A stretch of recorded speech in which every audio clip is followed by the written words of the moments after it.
is going on, guys? Welcome to the stream. How's everyone doing? Let me know if you can hear me, if everything's going okay. Let me see. Sounds like we got some audio. Perfect. How's everyone doing? It is a nice day here, Toronto, Canada. Using some natural light, no studio lighting. It looks pretty good.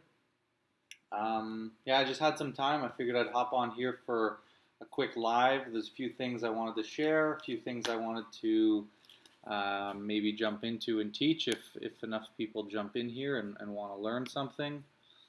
But yeah, let me know if you're in here, guys.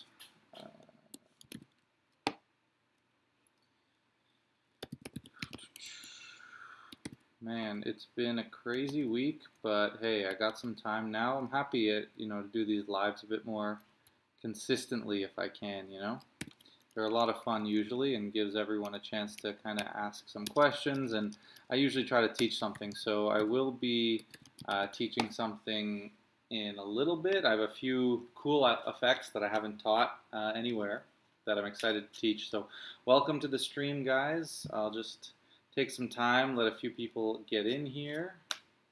If you have any questions, please drop those. So while I wait for a few people to get in here, what do I want to talk about? So, first things first, I'm going to plug really quick in the pinned comment, group lessons. So I'm starting group lessons, a brand new thing. The first one's going to be next Sunday, and essentially how it works, you join the session and everyone gets a time slot to speak with me. One-on-one, where you get to ask me whatever you want, card magic, mentalism related, get some help on whatever it is. What is up, Sleepy? How you doing? How you doing? Good to see you. Good to see you. Aaron Paul Magic, how are you? Welcome. Welcome to the stream.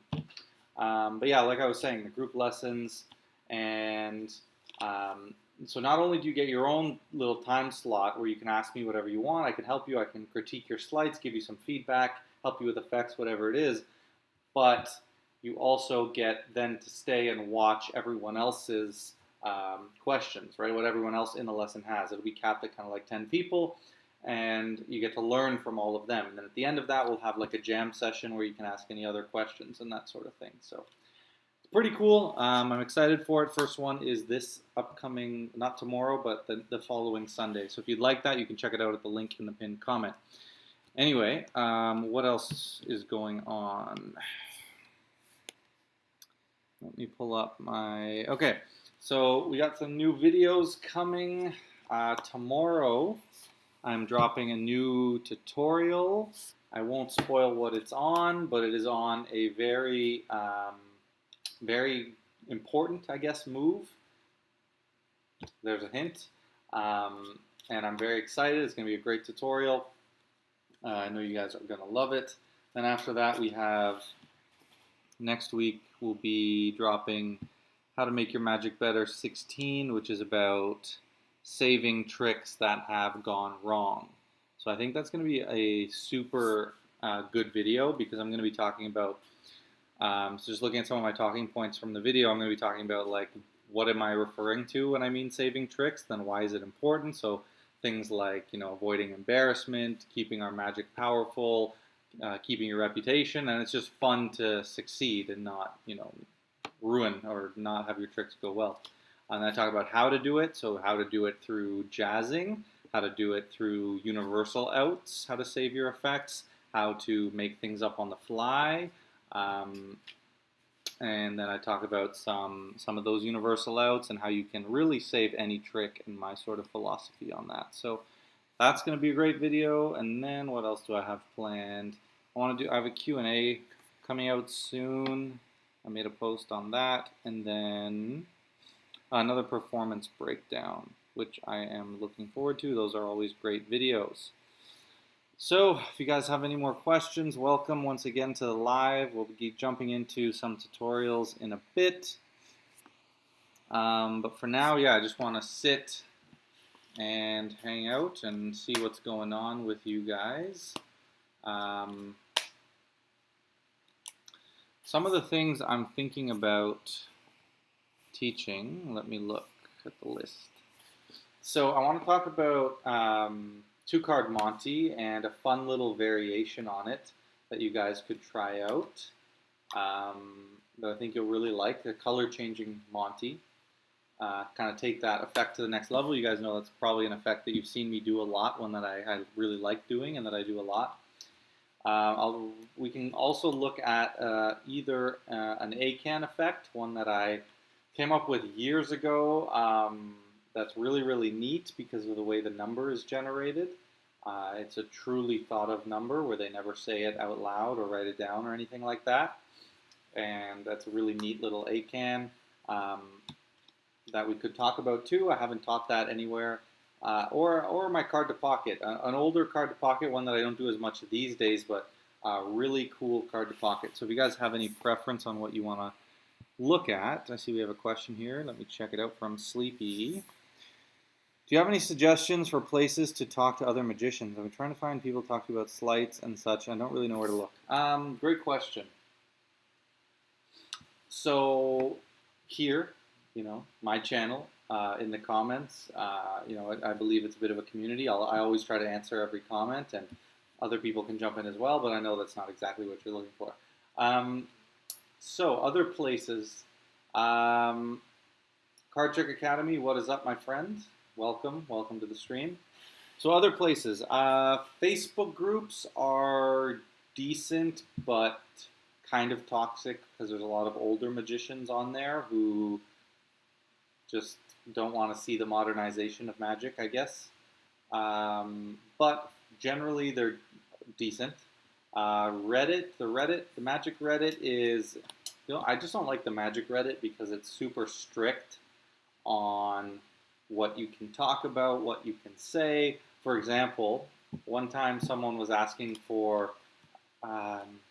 it might have been, I think it was a system for using Cy Stebbins as a mem deck. If you guys know, I've published a video on my system that is basically exactly what the guy was looking for, and I didn't find like the comments were helping him that much. And so I just linked him my video, and I was like, hey, I made a whole video on my system. Let me know what you think. Hopefully it helps you.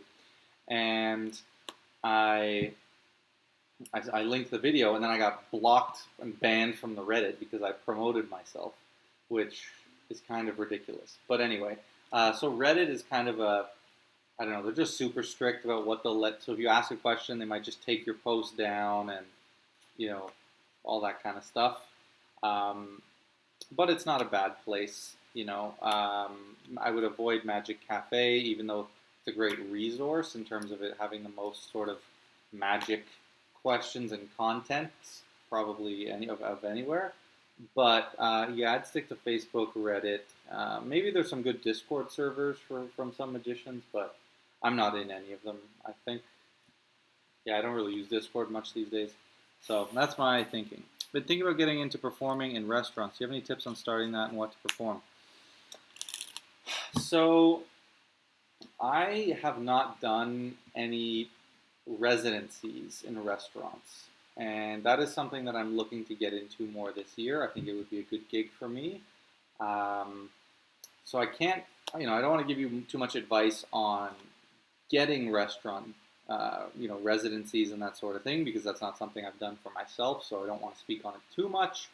But from some general advice I've heard, and I would check out like someone like Craig Petty, I'm sure he has a video on that, and he's very knowledgeable on that kind of stuff.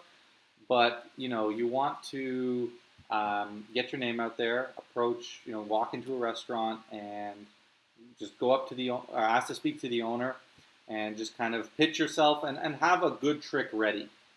Our best selling points as magicians are our tricks and the experience we can provide. So if you have one quick trick that you can kind of show them, you will really help sell yourself.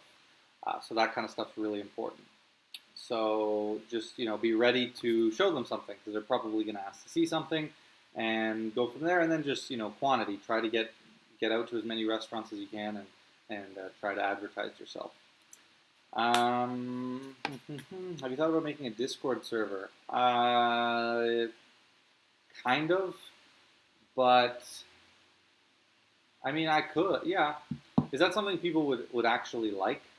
You know, I mean, I am pretty available. Like, I try to make myself as available as I can to talk. I'm just trying to think of the advantages of a Discord server. Like, I guess it's easier to communicate with everyone, and we can have, you know, jams and stuff, which would be kind of cool.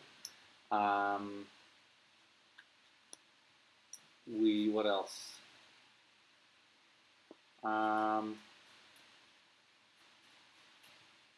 I guess like answering questions and people posting footage of performances and stuff. Yeah, I think it could be a good idea. Definitely something I would consider, but I definitely have to give it some more thought, I think, on if it would just be worth it, you know. I wouldn't want to do something just to do it. So, what's your advice on mixing propless mentalism and mentalism that uses props like billets together? I would say pretty much essential, in my opinion, at least. You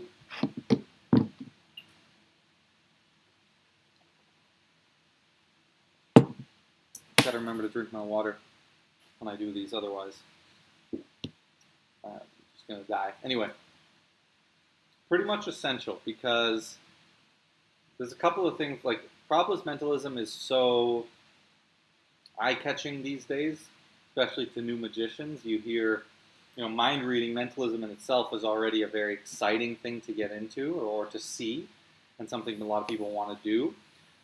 It's popular right now. And then when they hear that they can do it without any props and it really feels pure, it's very, very enticing, which I understand. Problem is, people don't really realize the limitations of propless mentalism. And, you know, we could stay on this topic for a very long time, and maybe we will, propless mentalism. Maybe we'll focus on that for the next little while here before I jump into some tutorials. But propless mentalism has a aura about it, about being the best in mentalism, and people are so hooked and engaged to learn it. As an example, I get so many people coming to me and asking about propless mentalism, and then in my private lessons, I have a good amount of people who come and ask strictly to learn about propless mentalism. Now, that is fine, but you have to understand and be realistic about it, right? So for example, I had someone once contact me saying, I've never done magic in my entire life. I saw your videos, and I want to learn how to read someone's name, a name from someone's mind without any props. And I was like, okay, but you have to understand, this is going to be, we're still going to have to start with basics that aren't propless. Like, we're going to need to build, you can't just jump into it. Slim Ben, cool name. What's up? I'm doing well. Thank you for asking. How are you doing? So, back on my propless mentalism, you need to understand that it is difficult. You know, as much as they try to advertise it as it being surefire and 100% and anyone can do it, beginner friendly, some things can be relatively easy and relatively surefire, but you're usually taking a hit somewhere else, whether that be the practicality, the amount of process, having to use a secret prop, but it still appears prop, whatever it is. When those surefire type things, because if you think about the nature, what truly propless mentalism is having them think of something and you guess it, which, as far as we know, unless you've watched Chris Ramsey's new video on his new channel about remote viewing. I watched it this morning. It was actually a pretty cool video. I don't know if remote viewing is actually real, but it definitely put that thought into my head. But as far as we know, propless mentalism isn't possible. So there has to be a sacrifice somewhere. And if you're trying to have it as pure and as real and as fair and as amazing feeling as possible, then the trade-off is probably going to be that it is difficult, right? And usually that comes in the form of in three things, I would say. It comes in the form of a lot of memory work. It comes in the form of really having to get a good understanding of how different people react and reading kind of body language. And the only way to practice this stuff is to go out and do it. And it is very, you can practice a card trick 1,000 times on your parents. You can do a Propless Mentalism piece one time on your parents and get a genuine response to your questions that you're trying to read them and these things. So you really need a new person every time. With all this said, and the third reason would be, so I said it's hard to practice, it needs to be a lot of memory work, and then the third thing that you have to sacrifice if you want it to appear amazing is the hit rate is probably going to drop because you're going to be taking more risks. So, to kind of segue back to your question about Propless Mentalism or mentalism and how to combine them and should you combine them, and I said yes, you pretty much always should. How I like to do it, and to protect myself, there's a couple of things that I do. One, I always have billets with me because I can always save any Propless effect as long as I have billets with me, typically using the universal out in mentalism, which I've coined, I believe, as being the one-ahead principle. And I mean, I'm the first I've heard to call that the universal out in mentalism. Maybe it's been called that other places, but in card magic we say the invisible deck is the universal out. But in my mind, one ahead can pretty much save anything. I think Mentalism 101 episode 7, which came out like 2 weeks ago, I think wasn't that all about this? Yeah, it was all about never missing in mentalism. So if you're interested in how to never miss in mentalism, go watch that video. And I do talk about Propless effects in there as well. Well, what you need to do is layer your Propless and your surefire stuff, your billet work, for example. So how I would do it, I have a Propless effect. Maybe it's the first time I'm going to perform it even, so the risk is high. I'm going to go and I'm going to first start by framing it as a bit of an experiment, okay? I like to frame my Propless Mentalism as a mental experiment rather than saying I'm going to read your mind. That gives me a little bit of leeway to play with in case something does go wrong. So, you want to start with that, and it kind of reduces expectations so that when the effect hits, you can actually, make it hit even harder. But if it doesn't hit, you can kind of play it off as being an experiment. Now, you always need to have a follow-up effect that is surefire and powerful prepared after you do your Propless effect. And this is my philosophy, at least. So, for example, I might try a Propless drawing duplication. I'd say my hit rate's about 80% with that, so pretty good. After that, I would have, let's say, wiki test prepared, which is something that would be 100%. Really powerful effect. So I do my drawing duplication. I'd say, hey, I'm going to try a little mental experiment with you. If it doesn't work out, it's okay, but it's going to give me some insight into how you think. I try it, it works, perfect. I might end it there. I might not even do wiki test. If it doesn't work, I say, great. Even though these drawings don't match, this actually gives me a lot of insight into how you think. So now let me try something even more impressive, and I will do wiki test. All that to say, I think they should be combined. One of the reasons I suggest is that because for me personally, I prefer talking to people in live as opposed to something like a forum or response or slower. Yeah, I understand that. That's a good point. I mean, being able to talk live is always better, for sure. I really love doing these live streams too. One of the reasons getting to talk with people live, so I totally get that. So yeah, I'll definitely consider starting a Discord server perhaps.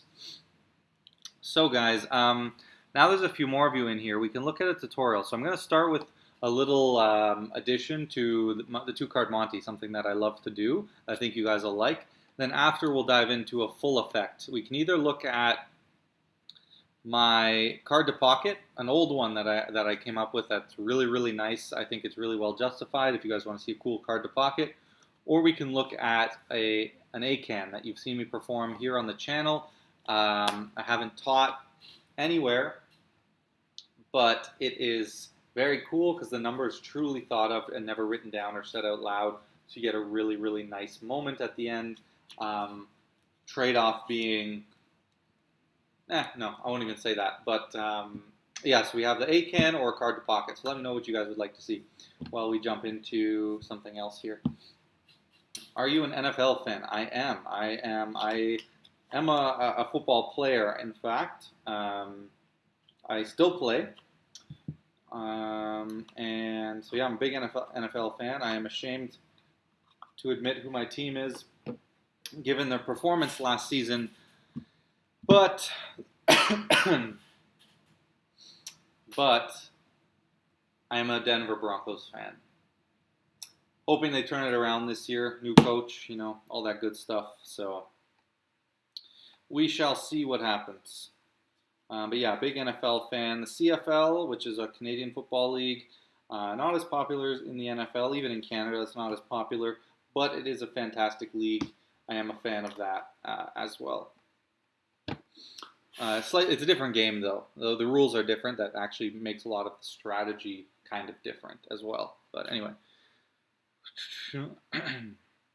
Opinion on mixing normal sleight of hand card trick with mentalism. An example of this being 2-card Monty and ending with them holding the 2 sevens. Yes, there you go. Sevens.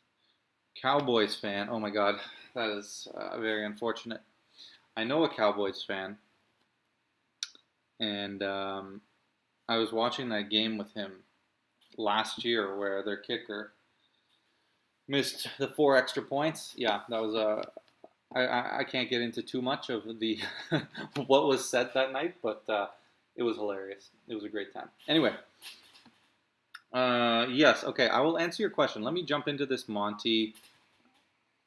Haha, Card Trick Academy. Are you ever going to teach your iPhone ACAN effect? Well, funny enough, that's the ACAN that I was going to teach today if people want to learn that. So if people vote for that one, yes, that is actually the one I was going to teach. It's hilarious that you asked that. So iPhone ACAN or a card to pocket. Let me know what you guys want to learn. I'm going to jump down to the card table. Let's see if I got to adjust that a bit. Yes, nice. All right, what is the other thing? I think it's this one. Yeah, there we go. Yes. Oh, you're excited about the iPhone ACAN. I understand. It's a great effect. So let me know if you guys want to learn an ACAN or a card to pocket. Card Trick Academy knows the ACAN that we're going to learn, so he's definitely voting for that one. But I'd like some other people vote. What do you want to learn, ACAN or card to pocket? Anyway, I want to talk about 2-card Monty for a quick second. So 2-card Monty, classic effect. One that I would highly recommend that you perform. It is just one of those effects that is a great opener, very easy to understand, and has a super captivating plot, which makes it just an incredible effect. I still use it. Can you make more gambling sleight of hand, please? Can I make more gambling? I mean, I try to teach things that I do a lot of and that I would consider myself quite good at. And okay, stop spamming, Jenna. I get the point. Yes, I will look into it, but I don't like to teach too many things that I'm not, let's say, an expert in. And I can do some pretty good gambling sleight of hand. My second deal's good. My bottom deal's good. But there's a few more gambling sleights that I do want to teach, though, for sure. I just don't want to. It's not really the focus of my channel, right? I'm more about street magic and performing magic, whereas gambling, I only have really re-swindled, which is the only real gambling routine that I do, So, but I'll definitely consider that. So, 2-card Monty. So, great effect, super strong, super powerful, and I have taught a variation, I think in one of my lives, where you actually, the ace that they're following, you actually draw an X on the back, and now they can follow it from the backs of the cards, and the Monty is still achieved where the 2 change into the kings at the end. So that variation is very cool because they, obviously drawing the X and them seeing it, being able to follow it on the back of the card the whole time, yet it's still, the card with the X then turns into a king is still an incredible effect. An even more incredible effect, I should say. But this one is slightly different. This one's kind of got a kicker ending to it. So how this goes, the usual sort of thing, you're going to take the ace of spades, you're going to say, all right, this is the money card, I want you to follow it, and I'm going to try to distract you. And then you're going to place that in between their fingers, and you're going to say, all right, the distraction card here is going to be the ace of clubs. So if I take the ace of clubs, I can come in really slow, and I switch it. And then you say, so now I have the ace of spades, and you have the ace of clubs. I'm going to do it again. I'm going to come in really fast. I'm going to switch it once and switch it back. Right, so now I still have the ace of clubs. Now, I know you don't believe that I switched it, but I really did. Because what card do you have here? What you have the ace of clubs, right? So if I take the ace of spades and I put it on top, where's the ace of spades? And then they say on top, and of course you flip it over and you got the two jacks. So what you can do now at this point as a little kind of a fun ending is you can kind of take those jacks, and what you have, and you switch, okay. So yeah, we're going to switch them out and do a kicker ending with some different colored jacks. So as they have turned those jacks over, you're going to have two red jacks, if you're using a blue deck, on the bottom of the deck. And those stay there from the start as part of your setup. And again, if you need a tutorial on the two-card Monty and everything I just did for the basic handling, I've taught that several times on the channel. You can go check out the video on that, but it's a very powerful effect. So we're kind of at the ending phase now. They have the two jacks in their hand. What you're going to do, you're going to flip the deck towards you without flashing those jacks, and you're going to catch a break under the two jacks. Now make sure the jack that's on the face of your deck is the one that's on top in their hand. You can simply move it if it's not, and you're going to take them back for a split second as things kind of die down and the trick feels like it's coming to an end. What you're going to do is you're going to grip it between the middle finger and the thumb, and you're going to put it under the thumb, and then the thumb is going to contact underneath your pinky break, and your ring finger is going to contact those two cards on this side, and you're going to kind of switch them out like this, okay? And that just happens in the off beat. While they believe the effect is over, you take the jacks back, you can kind of square them up, hold them like this for a second, and then you come in and you can switch them out. So the switch is a little bit knacky, as you can see. I've screwed it up a few times here, but the goal is to come in, get the thumb under, and you're going to want to kick the cards forward just a tad so that your ring finger has something to grab onto. Because if they're flush against the deck, it's hard to grab. So again, without flashing the bottom, you're going to come here and you're going to switch them out. And that just happens, again, it doesn't have to be very clean because it happens when there's no real attention. So you come here, and then I actually set the jacks back in their hand face up. At this point, I'd shuffle so you don't flash the jacks on the bottom. And, keep hold of the deck or whatever, get rid of it, doesn't matter. So, once you've done the switch, now you're going to tell them, okay, I'm going to actually make this easier for you, okay? This time, I'm going to leave the cards face up, and you're going to try to follow them. And they'll say, okay, that seems really easy. And now what you're going to do is you're going to take one, you're going to say, watch. I'm going to switch it very slowly, and you say, where's the Jack of Hearts? And they'll say, in your hand. And you say, perfect. Now you come in, and you just kind of do another gesture, and you say, where is the heart? And they say, in your hand. Now you're going to come like this, and maybe put it on top. It doesn't really matter. This part you're just kind of messing around with them. And you say, where's the red card? And they'll say, they're both red. And you'd be like, no, I'm not talking about the red on the front. I mean the back. Where's the red, the one with the red back? And they'll say, well, both of them were blue. And then you can have them flip over, and the color changed. So that's a fun little kicker, sort of, to the two-card Monty. One thing, a kicker that I've played around with a bit, it gets great reactions. It is a lot of fun. I will run through it one more time real quick, and then I'll take a look at the chat. I see we have a couple more questions coming in. So again, start with the 2 red jacks on the bottom of the blue deck. Now the pattern I used, of course, only works if you're using blue deck with red cards, because you kind of do the red card joke, ploy, whatever. But if you don't want to go with that, then you can just, do a little face-up Monty sort of joke, and then say, watch, snap your fingers, and tell them to flip them over, and they'll change again. So you're set up, ace of clubs, the 2 red jacks with the ace of spades on top, and you get a break under those. Take the ace of spades, you're gonna put it in their hand, you're gonna tell them to flip it over, make sure it's still the ace, you're gonna say this is your distraction card, you're gonna come in real slow, switch that, so now the ace of spades is here. If you switch it once, switch it twice, you still have the ace of spades, so now what card is left in your hand? And they'll say the ace of clubs. You're going to put that on top, and you say, okay, now where is the ace of spades? And they'll say on top, and then when they flip it over, it's the 2 jacks. So that's the classic 2-card Monty. If you've seen that, or if you want to learn that, you can go check out my video on the channel.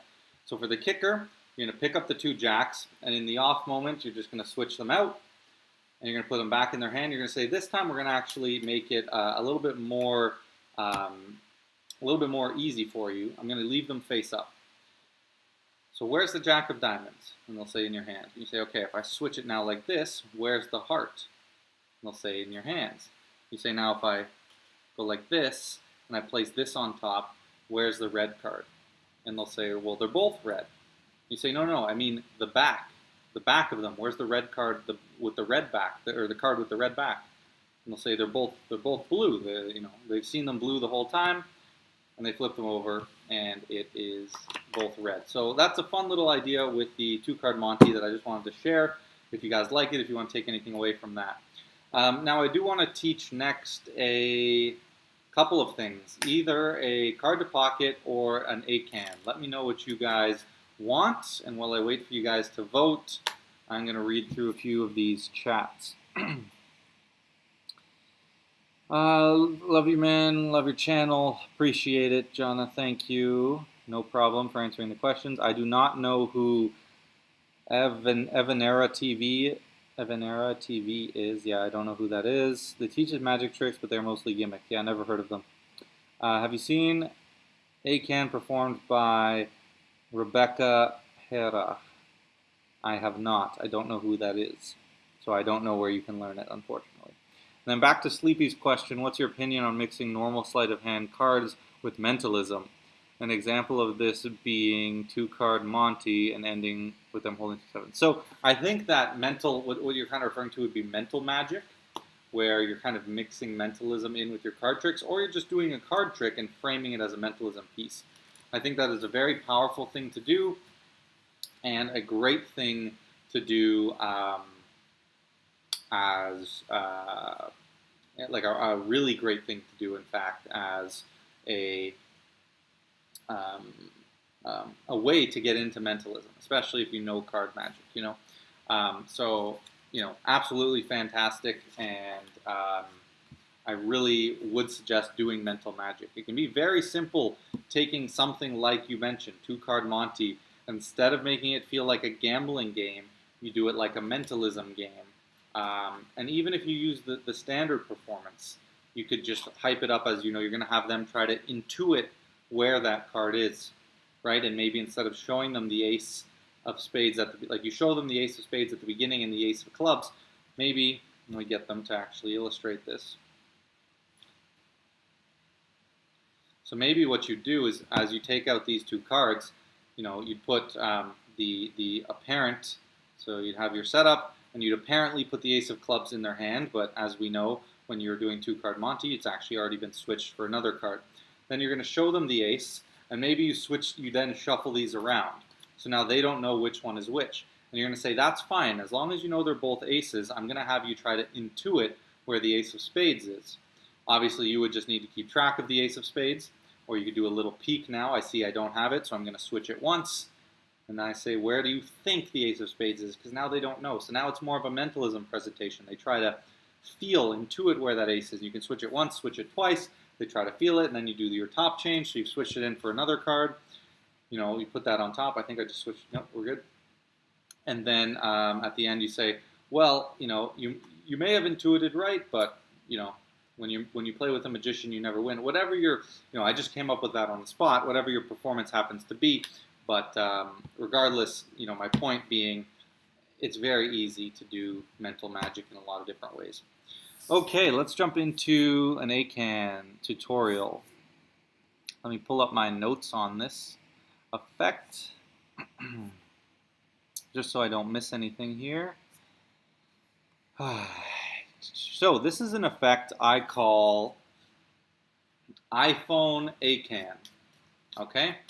It is an amazing effect that is super, super powerful.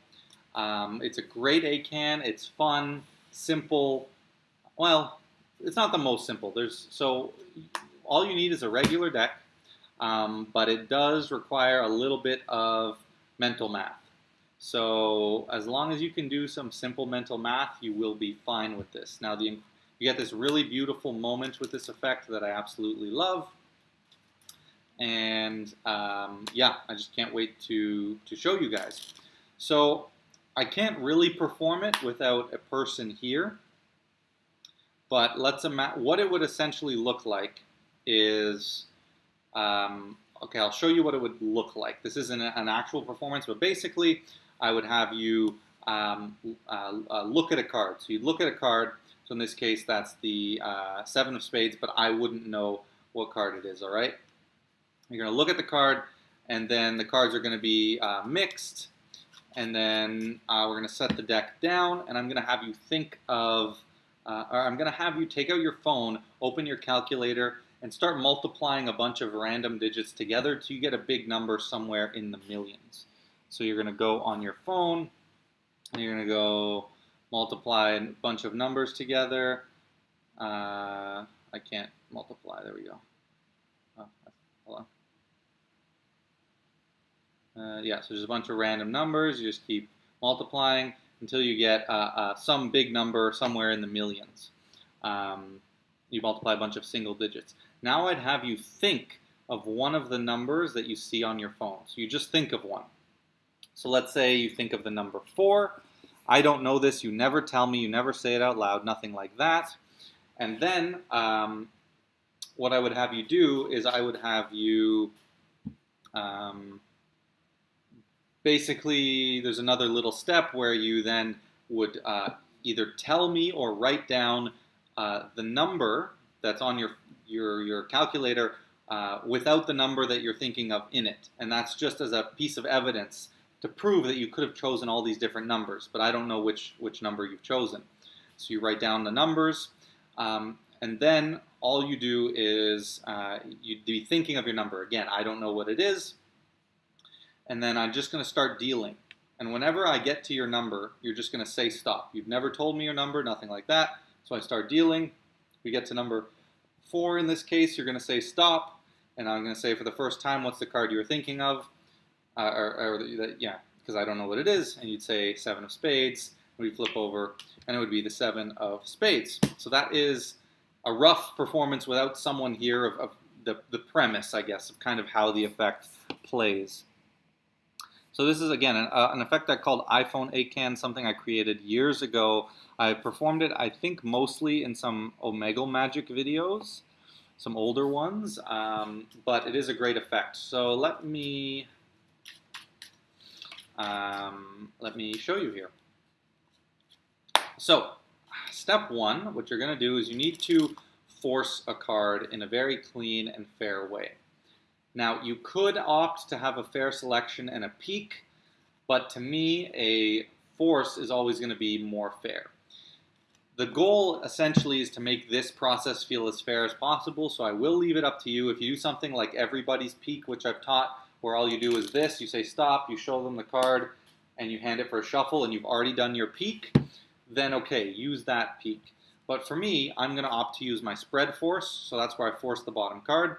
So, the spectator shuffles the deck, they hand it back to me, I peek the bottom card, and then I'm going to do the spread force. So they're going to go through, touch any card they want. Let's say they touch this one. So there I've just forced. That was a force of the ace of spades, which was the bottom card. So I'll show you 3 of diamonds. So I go through. They say stop here, let's say. So I show them the force card, 3 of diamonds, and then I hand them the deck. So if you want to learn my handling on the spread force, you can go check out. I have a video on that. So now I know the identity of their card. That is step 1. Just obtain the identity of their card. Now the card's going to be shuffled by them. And now what you're going to tell them, you're going to try to have them see if they can memorize this deck of cards, okay, to the best of their abilities. You're going to go through the deck, and they're going to try to memorize this deck as best as they can. So how I generally explain that is they just have to try their best. It's going to happen quick, but we'll see what they can do. So what you're going to do is you're going to go through and you're just going to find their card. Now there's 2 things you can do when you see it. So let's say the Jack of Hearts was the card that we forced on them from the beginning. You're going to go through, see the Jack of Hearts. Option 1 is you cull it. So you cull it and you keep spreading, and you don't have to take long, maybe 5-10 seconds as they're memorizing the deck. And again, there'll be very little heat on this because they're trying to memorize this deck. And you're just going to slot their card in the 4th position. Okay, so if you're culling, you slot it in the 4th position, and now their card is going to be 4th from top. Okay, so how it kind of looks at some sort of speed will be, okay, I just want you to try to memorize these cards. Just do your best. Try to memorize these as best as you can. Okay, we're almost at the end. And there we go. And now their card is in the 4th position. The other option, if you don't want to do the cull, is you can hold a break and then cut at that point. So let me just mix these up a bit. So we go through. You're telling them to memorize this. You find the Jack. Then you're going to count 3 cards past it. So 1, 2, 3. And then you're going to kind of hold a break at this point. I usually use these fingers back here. And I just kind of hold a break as I keep going through. Then we get to the end. And either you can close up and keep a pinky break and then do a turnover pass, perhaps, which would get their card 4th from top. Or you could simply close up, or you could simply separate the hands for a second and essentially execute a cut. So again, you hold your break to get their card in the 4th position. So you count 3 after it, you hold your break, and then you spread through the rest of the deck. Then you say, okay, do you have these cards memorized? You separate the hands at the break, and then you just close the deck in the opposite order. Instead of like this, you're going to close it like this. So you say, do you have the cards memorized? They say yes, and you flip everything over, now placing their card 4th from top. So however you want to get it there, that's what you need to do. Now the next part is going to happen completely kind of away from the deck. Okay? Let me just see. Okay, so yeah, the next part's gonna happen completely away from the deck. Let me just see what part we're at, make sure I haven't missed anything. I have notes on all these effects, in my notes, and I just want to make sure I haven't missed anything. Count pass, separate hands, the card to top. Take out the card. All this and demonstrate a few digits. I haven't done this effect in a while, so I'm just reading the notes, just making sure I didn't miss anything. Okay, yeah, so now you're going to have them take out their calculator on their phone. Now this will work with any calculator. What you're going to do is you're going to, if you're with them in person, there's 2 ways to do this. If you're with them in person, you can do it this way. If it's over digital, I'll show you the other way to do it, or if you opt to do that way instead. So what you're going to do is you're going to say, look, so we have 9 single-digit numbers on a calculator. If we don't count 0, because as you'll see, this trick won't be very exciting if we use 0. And that's obviously an important part of the method, but that's our justification. Now you say, what I want you to do is just, so you see, if we multiply, let's say, 9 times 5, what do we get? 45, right? And now I want you to just multiply it by another single-digit number. So hit times whatever you want, and at this point, they can take the phone back to them so you don't see. You say, just keep hitting times another single digit number. So again, with the phone now facing them, they're just now multiplying by a bunch of single digit numbers. And you say just keep going until you're somewhere in the millions. So let's say they go to here and they stop here. So now they're somewhere, oops, I hit it one more time. So let me do that again, but now they're somewhere in the millions. So yeah, somewhere in the millions, they have this big number. So actually, let me explain the other ways. So the first important thing, now what this is using is a little math principle, something that was taught on Scam School years ago.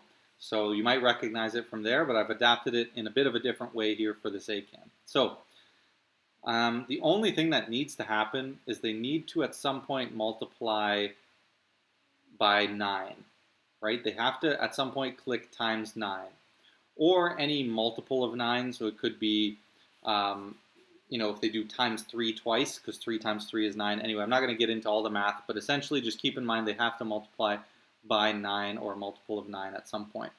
So because we're multiplying by single digit numbers, it's just easy to think they have to multiply by 9. So that's why at the beginning, when I demonstrate, I say, look, so if we hit 9 times 5, we get 45, right? And now I say multiply by another single digit number and another one, and they do this again to themselves, but they just keep going, and I say stop when you're somewhere in the millions. That's option 1. Option 2 is you just instruct them to do that, but you make it seem random. So now in this case, they might have the phone to themselves, and you say, okay, I want you to multiply. So take out your phone, there are 9 single digit numbers if we don't count 0, the sort of pattern I gave from before. And you say, what I want you to do is multiply, let's say, I don't know, 9 times 5. So they'll do that, and you say, what do you get? And they say 45. And you say, okay, now multiply that by another single digit number and another single digit number. So either way, you've forced them to multiply in the number 9. You could also just, take the risk that with all this random multiplying, they will do the number 9, but I personally choose not to do that. So they're going to keep going, and again, you tell them to stop when they're somewhere in the millions. So now this is the number, let's say they stop on, but you don't see this, right? They've stopped it. Now what you're going to do is you're going to tell them to think of a single digit number that is in their number, not 0. But you tell them, think of any single digit besides 0 that you find in your number. This one, we happen to have a lot of zeros, but it is what it is. So let's say they think of 2. Okay? Now what you're going to do is you can do this verbally. It's easier to do with a billet, though. I do this verbally because I'm pretty decent at math. This next step, and this is where the mental math comes into play. But if you're not, just do this with a billet. So you hand them a billet, and you're going to say, now, there's probably a bunch of other numbers that you could have chosen from in your number. And they'll say yes. And you say, I want you to imagine you delete the number you're thinking of. Just that single digit. Imagine deleting it from that number. And they will imagine it. And you say, I want you to write down the new number with your number removed. Okay, write down those single digits. And you know what? Write them in any order. Just write down the other digits on the page. Right? The other 6 digits besides the one you're thinking of on the page. So now they're going to write, let's say they go like this. They write 907. 0, 0, and 0. So let's say they write down the numbers like this. Now again, if you're good at mental math, you could just have them say the number without their number out loud. So the justification is you say, I want you to imagine deleting the number you're thinking of from your number, and I want you to imagine now that your number does not exist in that number. Okay? I want you to imagine it's completely gone. And I want you to just say that number out loud now. Just say the digits in it. So they'll go 907000, right? Because they've thought of 2, so they're erasing it. So what you need to do, if you do this verbally or if you have them write it down, is you need to add up these numbers. Whatever they say, that's not their number, okay? So if you have it on a billet, obviously it's very easy. You can take the time you need to add this up. So in our case, it's 9 plus 7. So very easy, it's 16. Now, how to figure out their number, you just need to subtract your total on here from a multiple of 9. Okay? So, multiples of 9, we have 9, 18, 27, and then 36. Okay? So it's going to be one of those. basically whatever this is closest to. So in 16 is closest to 18. So I subtracted it from that. If it was 8, then I'd subtract it from 9. If it was 12, I subtract it from 18, right? Whichever one it's lower than, you subtract from. So 9 plus 7 is 16. So 18 minus 16 is 2, which is the number they're thinking of. So that's how you obtain the thought of number, and it's a very fun justification. And now, obviously, if you're thinking about their perspective, they might say, well, you know that I didn't choose any of these. Well, one, there could have been these numbers duplicated in the number. So that's one thing. So you still could have chosen any one of these. And two, even if you choose that premise, there's still 8 other numbers besides 9 and 7 they could be thinking of, right? So again, just if you were kind of thinking in that way, I just want to kind of put that out of your head, why this effect is still very strong. So now we bring our attention back to the deck. You have that number that you now know what they're thinking of. Let me just double check my notes here.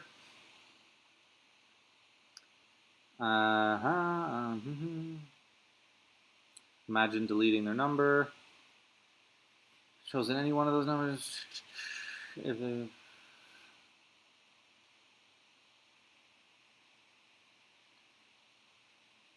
Okay, now what you need to do is, if you think about it, there's a thought in ACAAN about, you don't want to touch the deck too much, right? And that's fair. And if you think about this effect, once they have the card and we've positioned it, we don't really touch the deck anymore besides this last part.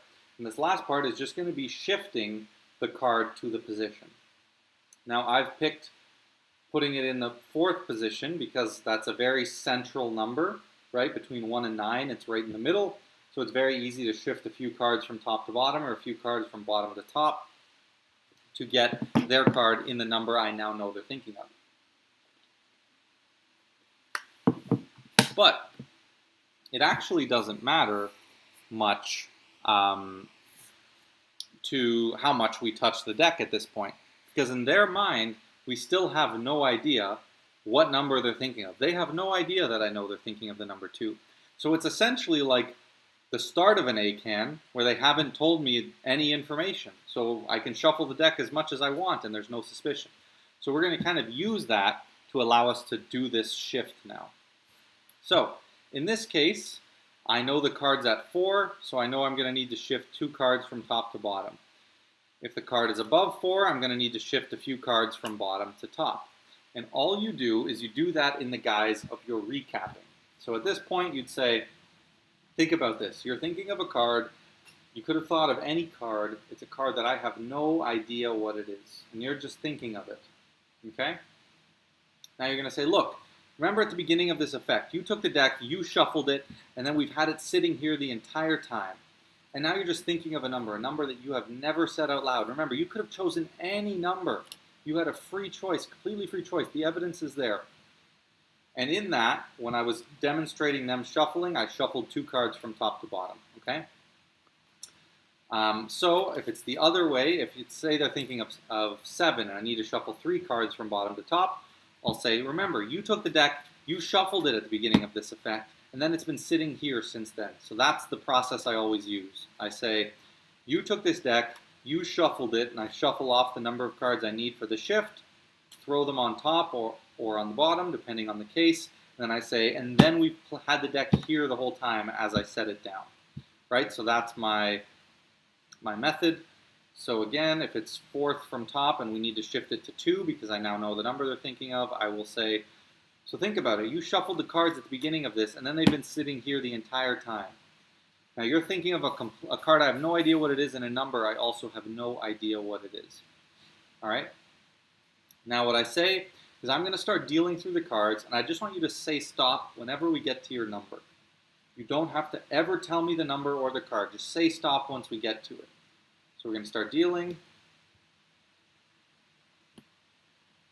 And now at this point they would call stop because I've dealt 2 cards. And you say, okay, so the number you were thinking of for the first time is 2. And that's what's brilliant about this effect. The card and the number have not been told to us until we get to the moment where we have the card. We have the one card. right? Which is absolutely beautiful, and a lot of ACANs don't have that moment where we stop at the card before they tell us the card or the number. So now they tell us the number, we confirm, so the number you were thinking of was 2. They say yes. And then you say, for the first time, what was the card you were thinking of? And they say the Jack of Hearts,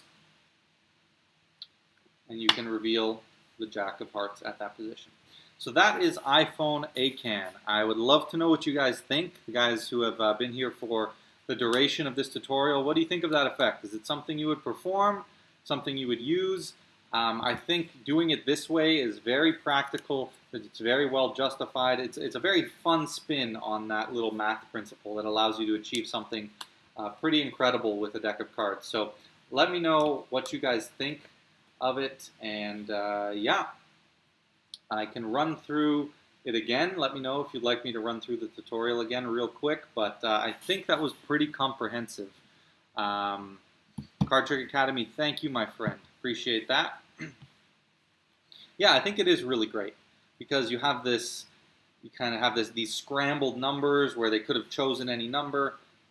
You know, the calculator process feels super random. The number's never said out loud. The card is never said out loud. So you really get this like not one in a lifetime, but one of a kind card trick where you don't know the number or the card and you've already started dealing, and they just say stop. Whenever we get to that point, and you're going to stop at that card, and this is the first time. Once the single card is in your hand, this is the first time you learn the card and what the number is, and you have the ACAN. I only have one other ACAN that can kind of achieve, not even actually, can't even, yeah, no, I mean, this is the thought of card, thought of number sort of ACAN. So, I mean, absolutely brilliant, in my opinion. I think the justifications are really important for the calculator part, so let me run through that again super, super quick. So when you pull out the calculator, you tell them that, clear out their calculator. You say, look, there are 9 single digits on a calculator if we don't count 0. Now, I don't want to use 0 here because, as you'll see, it's not going to make for a very good trick. So we'll say there's 9 single digit numbers. So I want you to multiply, let's say 9 times 5, right? And hit equals. What do you get? They'll say 45. Now, again, their calculator is facing them the whole time. You say, okay, multiply it by another single digit number. And another one, and just keep multiplying it by random single-digit numbers until you get somewhere in the millions. And let's say they stop here, and they'll say, okay, I'm somewhere in the millions. And you say, all right, I want you to think of any number in that big digit you have. Just think of one single digit in that number. Let's say they think of 3 this time. Then you're going to say, okay, I want you to imagine deleting just that single digit you're thinking of from your number. Imagine deleting it. And imagine now you just have the leftover number with the digit you're thinking of gone. So if it was 7, you'll now be at a 6-digit number. All right?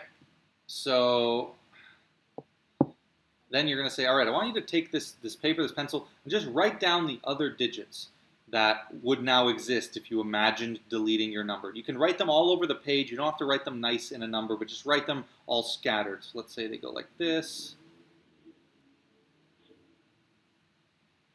You say, perfect. You say, now, this is evidence of all the different numbers that you could have chosen, right? And again, you don't see this number. This is all towards them. You can tell them to clear out their calculator, lock their phone, and just remember their single digit now. And you say, look, these are all the different numbers you could have chosen. You had so much choice, but you chose, you really, this is our evidence that you could have picked any one of these. Now, in the meantime, I'm actually just adding up these digits. Well, I kind of say this, so 8 plus 2 is 10, so 15. Now I just subtract this number from a multiple of 9, the closest one that's higher than it, so in this case that's 18. 18 minus 15 is 3. I know they're thinking of 3, right? And now you have the number, and you can do the rest of the effect. So amazing, absolutely amazing. Do you have to stop when you get in the millions, or can you keep going? So you can keep going, for sure. No, you don't have to stop. I say that because on iPhones, once you get past the millions, you start getting into scientific notation at some point. There we go. Scientific notation where you have the E. It confuses people. It makes less numbers. and that could screw up the effect. Scientific notation is hiding the rest of the numbers, so you need to have them turn it sideways. And I just find after 1,000,000, the amount of choice to the amount of mental math you're going to have to do to the amount of time it's going to take for them to write all this down just isn't worth it. So I have them cap it at 1,000,000. So that is the effect. I hope you guys enjoyed that. Let me perform something. I haven't performed anything on the camera. Oh, I didn't on the last live, so let's see. I love doing some live magic, it keeps things exciting. Let's do Reswindled. So we were talking about gambling magic. Who was it? Was it Jenna, I think their name was? Asking about gambling magic. I love gambling magic. The only real consistent effect that I do would be like maybe if you consider 2-card Monty, if you do a gambling spin, and this, Reswindled. I haven't done it in a while, so hoping I remember how to do it and I don't screw it up. But we will see. Okay. So I'm going to show you a trick with the 4 jacks. So I'm going to use the Jack of Clubs, Jack of Diamonds, Jack of Spades, and the Jack of Hearts. Now, there's a lot of things that I could do with these jacks, right? If I was a cheat, I might place them on top of the deck, and I might secretly hold them for myself and deal them or something like that. But I'm not going to do that. I'm going to take these 4 jacks. Another thing I might do is I might put one up my sleeve or something like that. But again, I'm not going to do that this time. I'm going to keep those jacks right there under the box in view this entire time.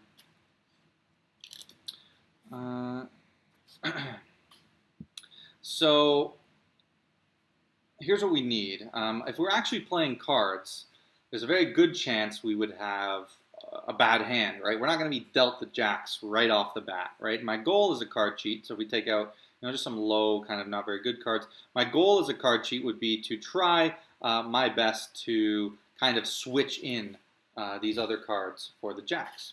So let's see what we have. We have these 1, 2, 3, 4 sort of black number cards here.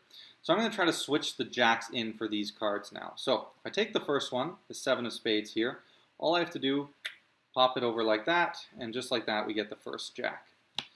Now we'll take the next card, which is the 8 of spades, and now you know what to look for. Little pop like that, and the next jack appears. Now this third one I'll make happen visually, so you can see the moment it happens. Oh, lost it, but there you go. There's the third jack. And the fourth jack, just like that, and we get the fourth jack. Now, I know what you're thinking here. That was impressive, but as a card cheat, we now need a way to be able to switch those cards back if something goes wrong, right? If someone's trying to catch me out, I need a way to just snap my fingers and quickly be able to turn those cards right back into the 4 black number cards. Now, I know what you're thinking. You're probably asking yourself, what is going on with these cards over here? You've seen the jacks jump back and forth, but don't worry. I still have with me here 1, 2, 3, and 4 jacks. And of course, there we have jack number 1, jack number 2, jack number 3, and jack number 4. Now, if I was such a good card cheat, you might be asking yourself, why would I cheat with the 4 jacks when I could cheat with the 1, 2, 3, and 4 aces? Whew. That's a fun trick to do. A lot of sleight of hand, haven't done it in a while. Definitely rusty. Forgot a few moments, but hey, a lot of fun. I just felt like performing something. Are you going to teach anything else on this live? I don't know. I probably won't spend too much longer here. I think this one's going to be a bit shorter, but if you guys have more questions, I could maybe teach something else. We'll see if we get a few more people in here.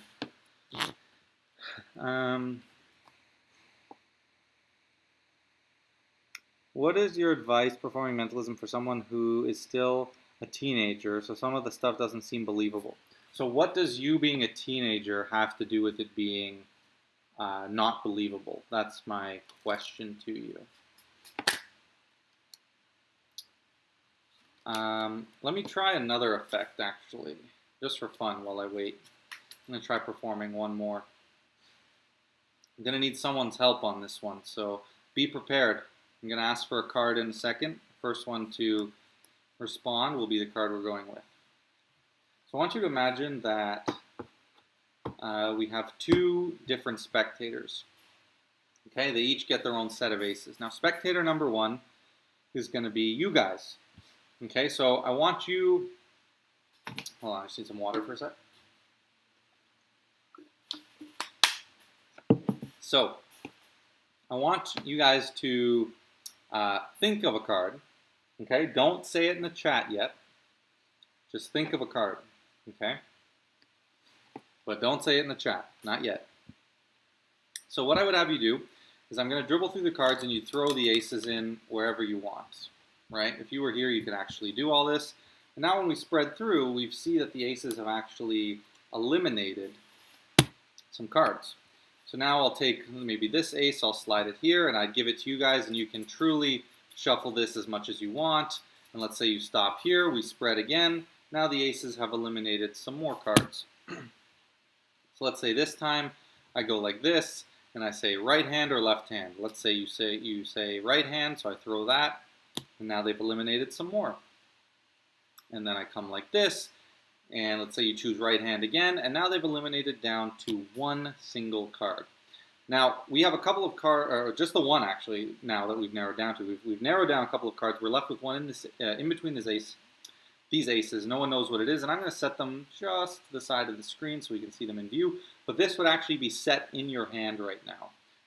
I'll place, I guess a Sharpie on top, so that'll be in your hand. I'll even show that card. So we have one card sandwiched now, you can imagine, in your hand. So now that that's locked in, what card were you thinking of? So first person to respond in the chat will say that's the card that spectator number one was thinking of.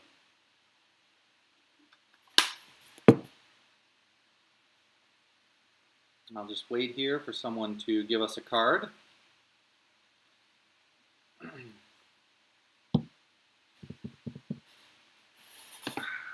So, anytime anyone wants to give us a card, I know the chat's a little behind, so I gotta wait for a little bit. But first person to name a card will be the mystery card that we have our spectator number one thinking of. So if someone could name a card, that would be very, very good. So your advice for like reading someone. So back to Card Trick Academy, you said, okay, I'll answer that in a sec. I see you just said a card. So we have 5 of spades. Okay, 5 of spades. The 5 of spades. So this person has now a card locked in that they've eliminated two, and they were thinking of a card from the very beginning, the 5 of spades.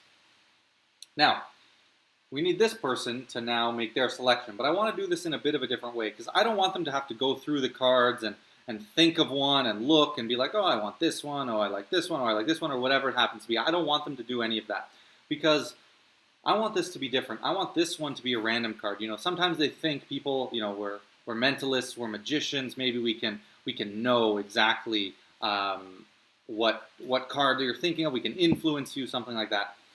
But that's not the case. This, to prevent that, right? I don't, you know, people think we all pick, you know, the ace of spades, the 7, something like that.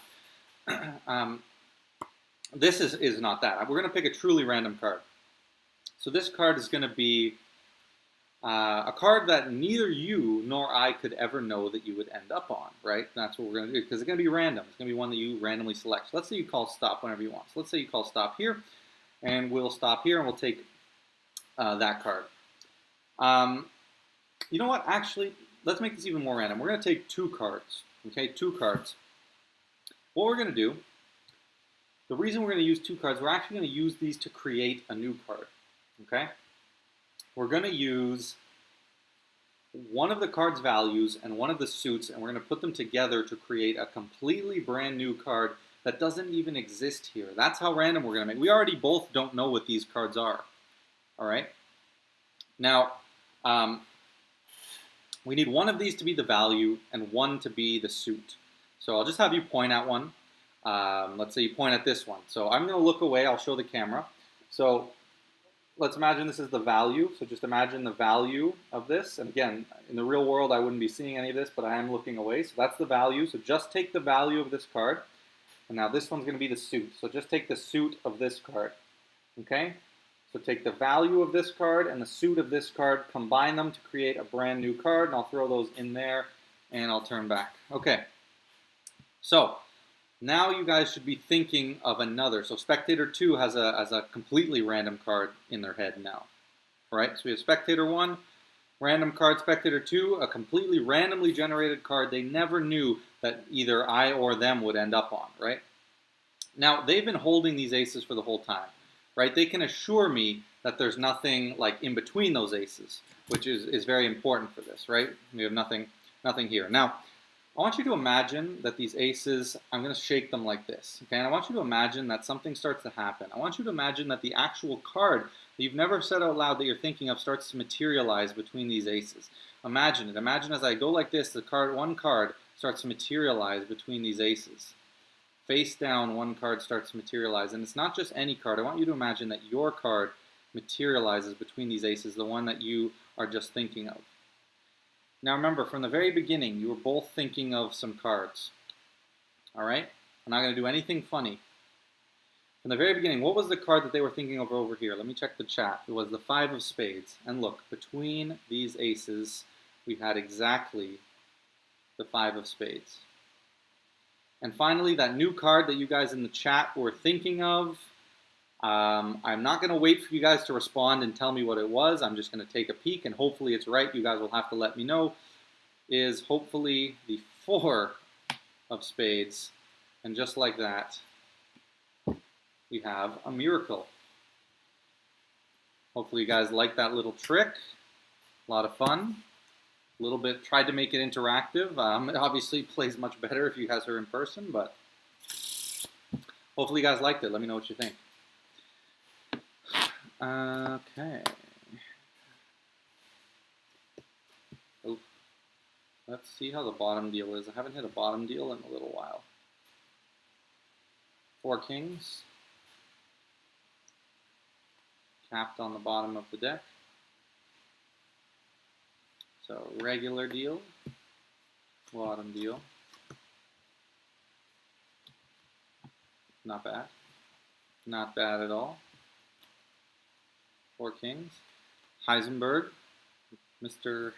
Breaking Bad himself. Glad you liked it by that emoji. I will take it as.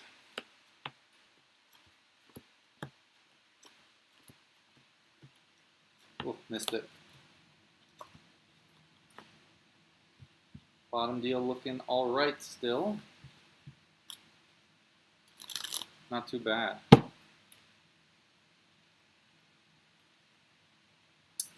Whew, all right.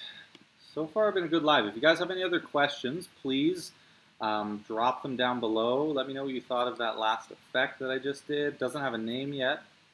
If you'd like to suggest any names, something new I created a little while ago.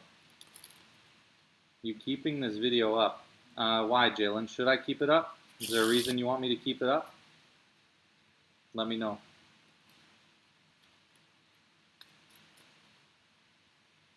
Is there a reason I should take it down? Something happened. Should I take it down?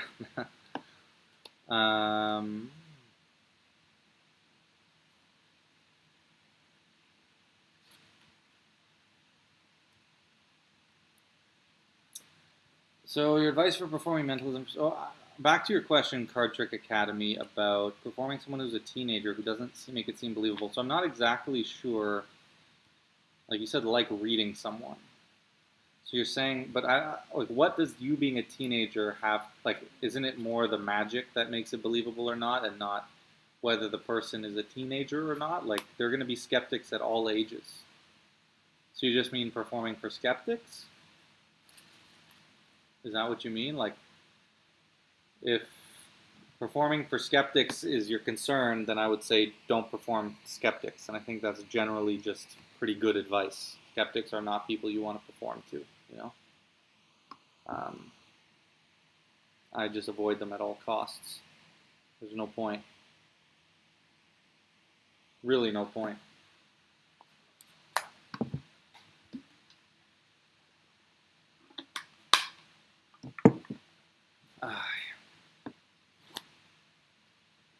Jalen, what part do you want to rewatch? I'm curious if there's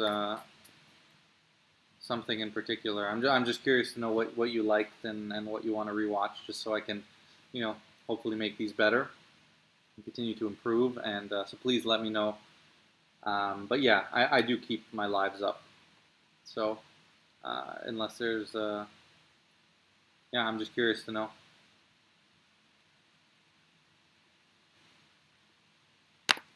But yeah, I'm probably going to wrap up this live soon. If you guys have any last-minute questions, please feel free to ask them now. It's a good live, man. Another good one. Getting better each time. Is there any magic news?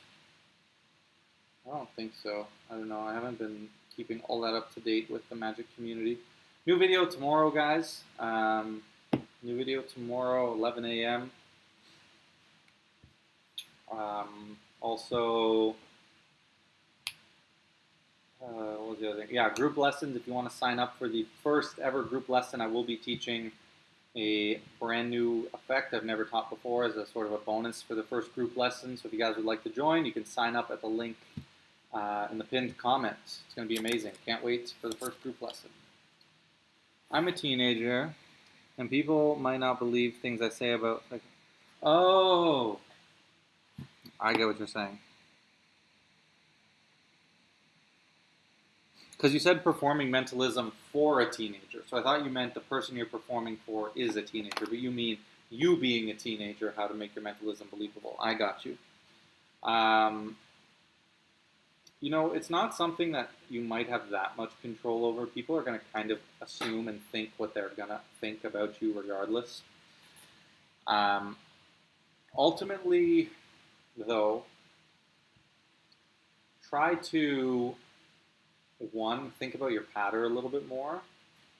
Think about how to make things connect more. How to make things a little bit more meaningful and personal. Try not to make things too silly, right? If you want it to come across serious, you need to make it feel serious. So those kind of things are important. What else?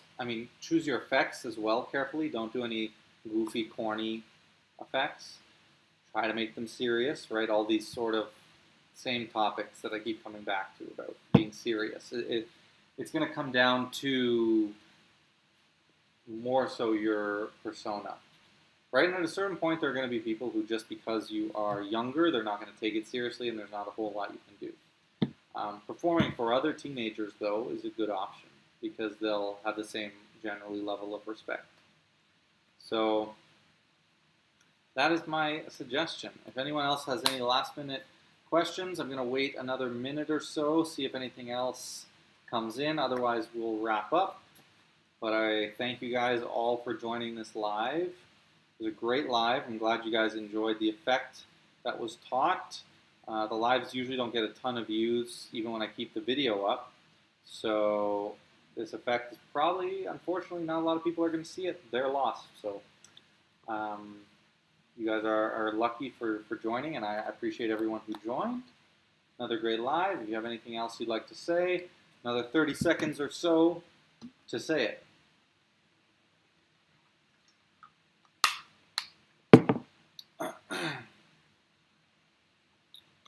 Man, yeah, I watched that Chris Ramsey video today. He started a new channel, kind of like going to be short films and stuff about remote viewing. It was a very cool video, I won't lie. Had me hooked. Don't think I believe in remote viewing still, especially with that last, if you saw it, there was that last remote viewer guy. Who was like the leading expert, and Chris was like, oh, can you show me something? And the guy shows him something that can't be proved. He's like, okay, I'll tell you the location of one of America's most wanted criminals. And he draws this whole picture, and he's like, yeah, I see him, he's here, he has this, it feels like this, smells like this. And he's like, yeah, that's the answer. And Chris is like, okay, but do I just trust your word? And the guy's like, yeah, it's where he is. I know. It's just like, okay, like, why didn't he just take a photo, put it in an envelope, and say, okay, what is on this photo without showing him? Like, that would have been way better. I don't know. It just it feels a little scammy, right? Like, if it was real, the guy would have done something that he could prove. He probably told Chris, he was like, no, I want to do this instead, because he knew he can't be held accountable. Anyway, best effect with billets. My effect canvas that I taught in the last live is up there, drawing duplication. Or maybe just using the Acidus peak is really, really good. Or Espidus Novus by Jason Sobel, I think. Really great effect with one billet, 3-phase, amazing. All right, I think I'm going to end it there, guys. I want to thank you all for joining. New video tomorrow, 11 a.m., so stay tuned for that. It's going to be a tutorial. And then if you would like to sign up for the first group lesson, only a few spots left. This Sunday, go sign up now. Link in the pinned comment, link in the description. Thank you guys so much, and I will catch you very soon in another live, in another video. Have a good one, guys.